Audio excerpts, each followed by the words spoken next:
이 아침에 나눌 하나님의 말씀은 요한복음 19장 25절에서 27절까지 말씀입니다. 요한복음 19장 25절에서 27절까지 우리 함께 말씀을 읽습니다. 예수의 십자가 곁에는 그 어머니와 이모와 글로바의 아내 마리아와 막달라 마리아가 섰는지라. 예수께서 자기의 어머니와 사랑하시는 제자가 곁에 서 있는 것을 보시고 자기 어머니께 말씀하시되 여자여 보소서 아들이니이다 하시고 또 그 제자에게 이르시되 보라 내 어머니라 하신대 그때부터 그 제자가 자기 집에 모시니라. 아멘. 기도드리겠습니다. 하나님 아버지, 이 아침에도 우리가 주 앞에 섰습니다. 부족한 저희들을, 죄인된 저희들을 그리스도의 십자가의 보혈로 건지시고 깨끗게 하셔서 주 앞에 예배자로 살게 하시니 감사합니다. 오늘도 예배 가운데에 하나님의 그 크신 사랑을 발견하게 하시고 우리의 삶을 통하여 이루시고자 하는 하나님의 뜻을 분별하여서 이 땅에 사는 동안에 우리들을 통하여 이 교회를 통하여 하나님의 뜻을 이루어가서 주님 앞에 서는 그날 부끄럽지 않도록 우리를 도와주시옵소서.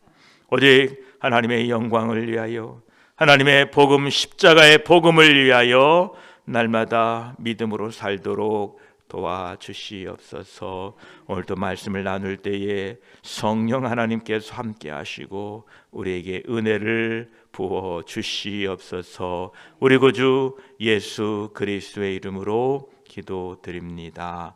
아멘. 19장 25절에 예수의 십자가 곁에는 그 어머니와 이모와 글로바의 아내 마리아와 막달라 마리아가 섰는지라 라고 기록되었습니다. 지금 그 갈보리 언덕에 많은 사람들이 모여 있습니다. 유대인들은 예수 그리스도께서 죽는 것을 보려는 잔인한 욕망으로 십자가의 사건에 참여합니다. 로마의 군인들은 그들의 의무를 행하여야 하기 때문에 거기에 있었습니다. 그러나 소수의 적은 무리가 예수 그리스도를 사랑하는 마음으로 그곳에 있었습니다. 그 적은 무리는 멀리 서서 바라보지 아니하였으며 거기에 참여해 있는 불건전한 군중들 속에 섞여 있지도 않았습니다. 그들은 25절에 기록된 바와 같이 예수의 십자가 곁에 있었습니다. 이 적은 무리의 숫자는 5명이었습니다. 4분의 여자와 한 분의 남자입니다. 그 첫 번째는 예수님의 어머니 마리아였습니다. 그녀는 그때에 30여 년 전에 성전에 있던 시몬이라고 하는 노인이 칼이 내 마음을 찌르듯 하리니 라고 말한 그 예언의 의미를 깨달았습니다. 그리고 거기에 있던 둘째 마리아는 바로 이모라고 불리워지는 사도 요한의 어머니였습니다. 마태복음 27장 56절에 그 중에 막달라 마리아와 또 야고보와 요셉의 어머니 마리아와 또 세베대의 아들들의 어머니도 있더라. 바로 이 세베대의 아들들의 어머니인 사도 요한의 어머니가 거기에 있었습니다. 또 세 번째로 글로바의 아내 마리아가 거기에 있었습니다. 우리는 그녀에 관한 기록을 거의 읽을 수가 없습니다. 그러나 그 소수의 기록 속에는 이 글로바의 아내 마리아의 놀라운 사랑을 우리에게 전해주고 있습니다.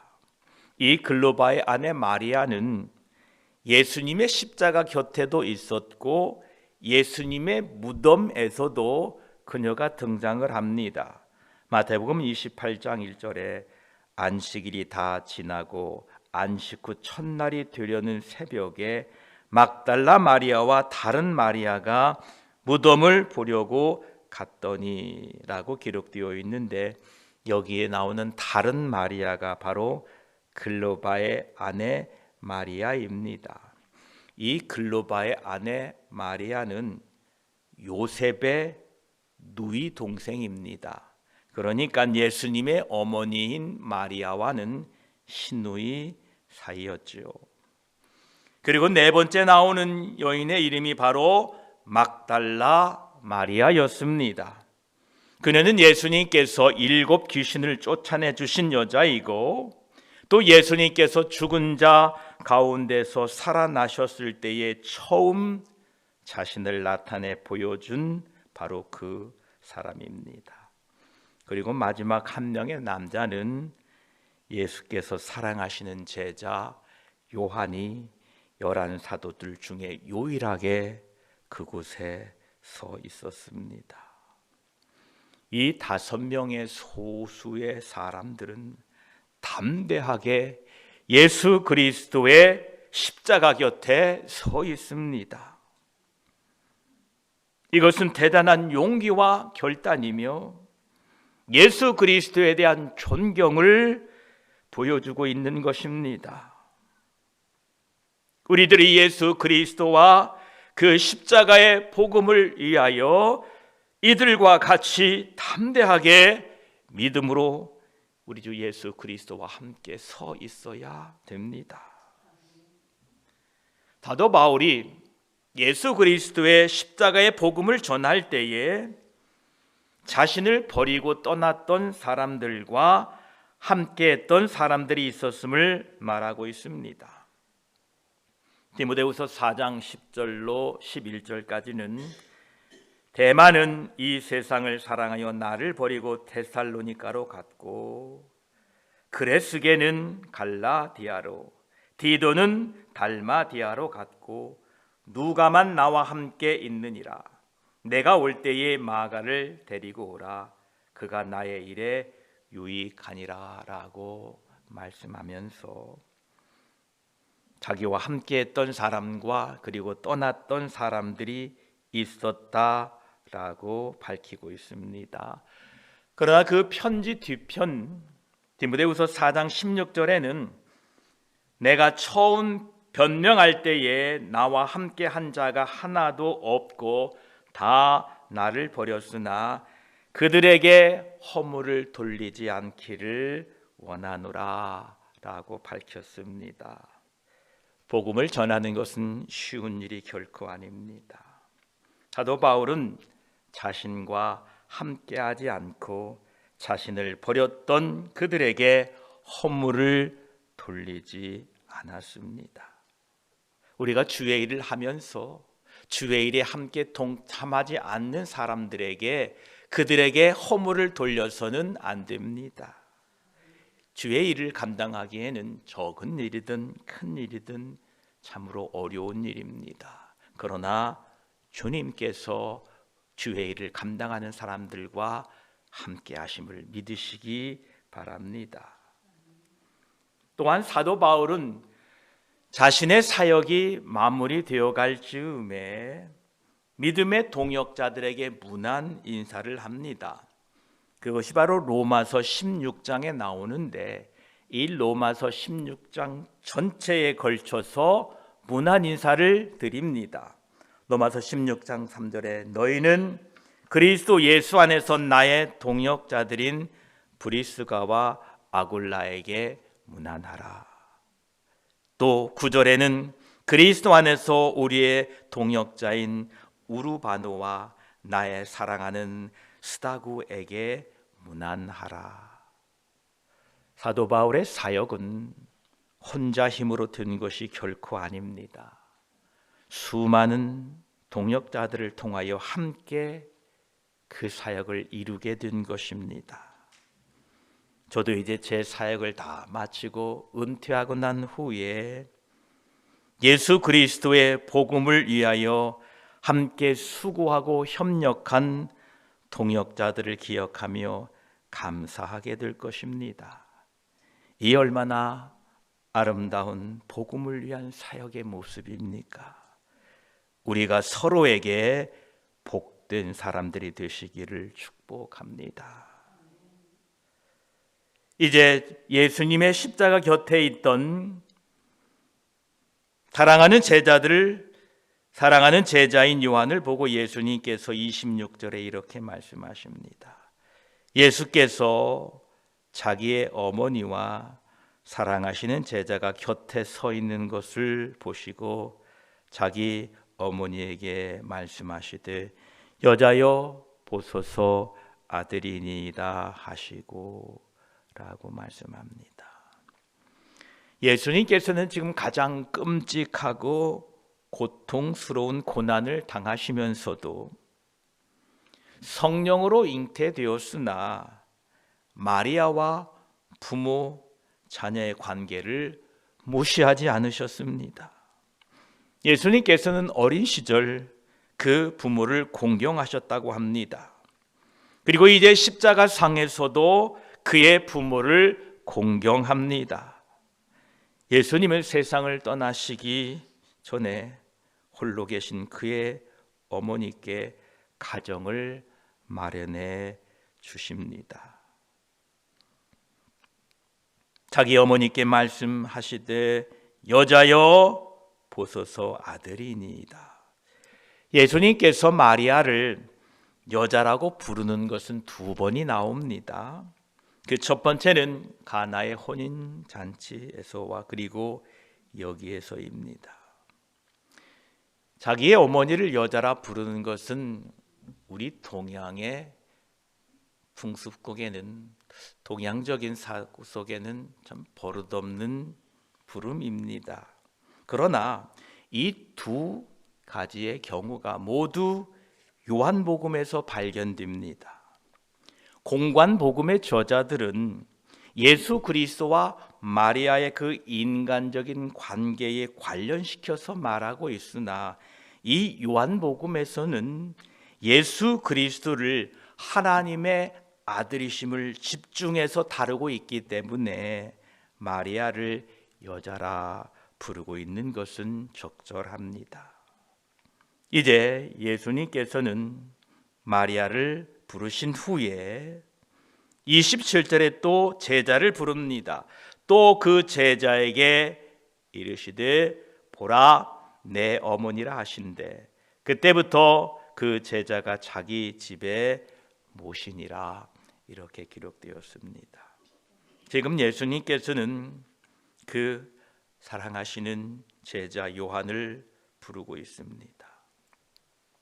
우리는 마태복음 26장 56절에서 11사도에 관하여 그들이 다 예수를 버리고 도망했다는 기록을 읽을 수 있습니다.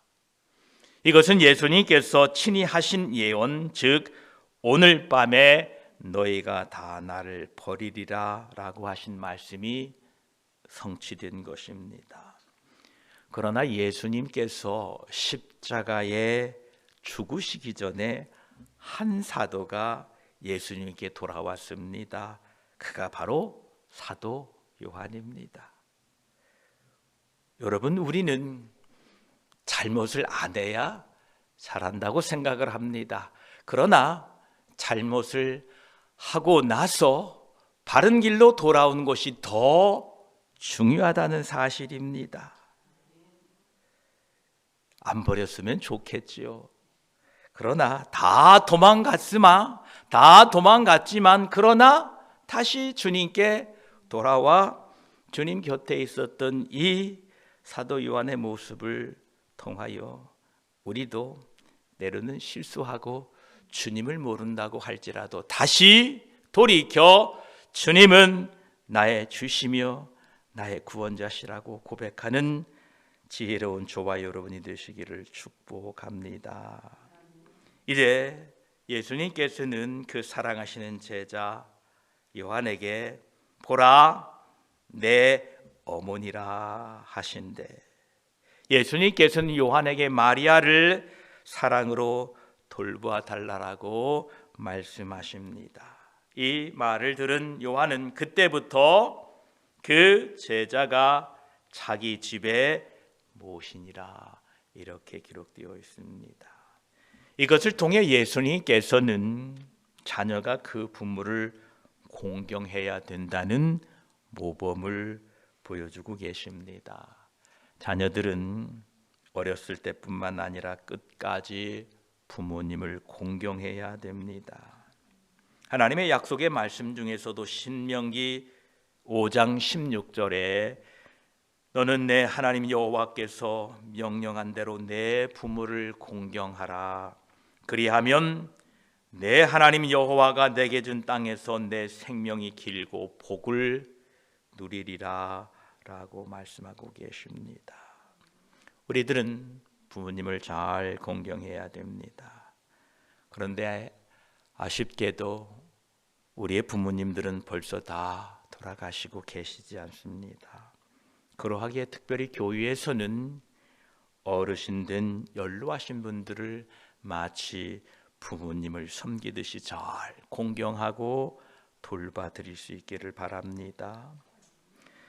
27절 이 후반부 그때부터 그 제자가 자기 집에 모시니라 라는 이 내용을 가지고 로마 카톨릭에서는 마리아가 다른 자녀가 없었기 때문이다 라고 주장하고 있습니다.